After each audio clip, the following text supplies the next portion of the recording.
Ivresse d'esthète.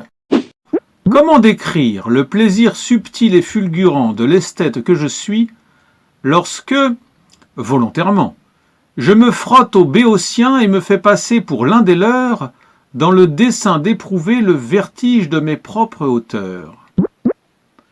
J'affectionne singulièrement la proximité du vulgaire.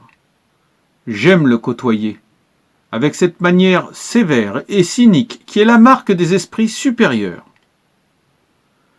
Le plaisir suprême consiste à me mettre à la portée du premier rustre venu et à me faire passer pour un grossier de sa condition sans rien laisser paraître de ma supériorité.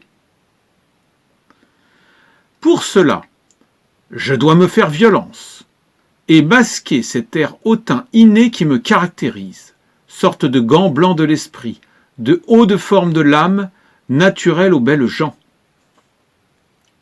Les allures dédaigneuses de la race noble sont des signes de qualité insupportables à la roture. En certaines circonstances, les sangs rares de mon espèce évitent de laisser parler le naturel. Ainsi, pour passer vraiment inaperçu dans les bars populaires, j'adopte les us odieux de mon entourage. Quand parfois, à l'heure vespérale, dans un de ces établissements plébéiens, j'ingurgite quelques breuvages enivrants, je fais mine d'apprécier l'infâme musique de fond issue du jukebox, alors qu'en réalité, je ne souffre que les quatuors de Beethoven. Mon regard croise celui du patron, des clients. Faussement unis à cette assemblée de minables qui pataugent dans leur médiocrité quotidienne, je lève mon verre avec eux aux causes les plus ineptes. À la santé de Bébert! À la prochaine baisse des impôts locaux! À l'ouverture de la supérette du coin de la rue! Ennemi de la moindre finesse de pensée, le cercle se referme un peu plus autour du gros rouge.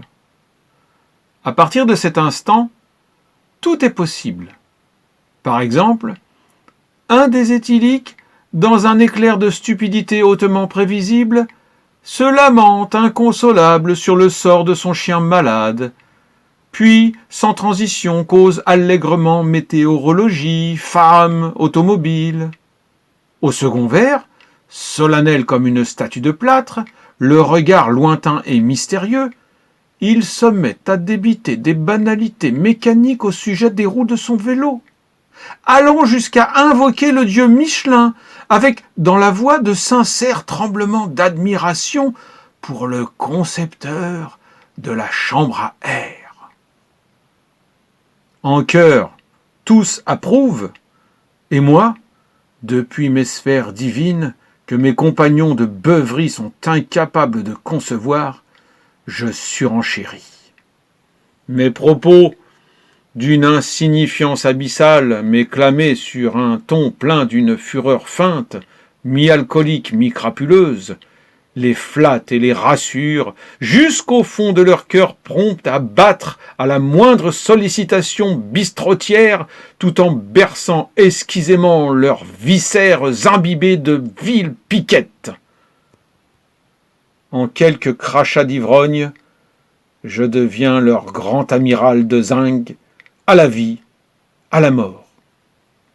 Je ressors du bar 2 fois ivre, ivre de bière fine, et ivre de jubilation cynique.